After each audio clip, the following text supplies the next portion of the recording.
It was a story of jewels, of course, but for me, what became really interesting is that it was also the story of history, as Sanjoy referred to in the introduction, because the history of jewels is really the history of wealth, of economies, of power.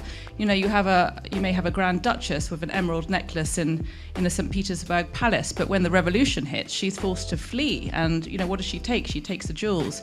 She then sells them back to Cartier in the 1920s, who sells it to who's the wealthy person at that time? It's an American heiress in 1920s Manhattan. Then the Great Depression hits. What happens? The heiress has to sell it. It goes back to Cartier and then goes to a Maharaja in India. So you follow the same jewel around the world, and you follow the story of it's the story of wealth, of wars, of revolutions. Usually the Maharaja is expected to wear jewelry, and it's a given. Because it is it's not merely an embellishment, it is a symbol of power and prestige and medals of honor and victory and so on and so forth.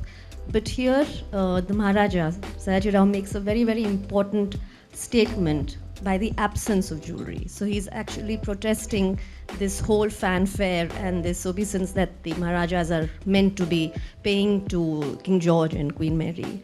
So the absence of jewelry actually is making the statement more than any jewelry could have at that point of time.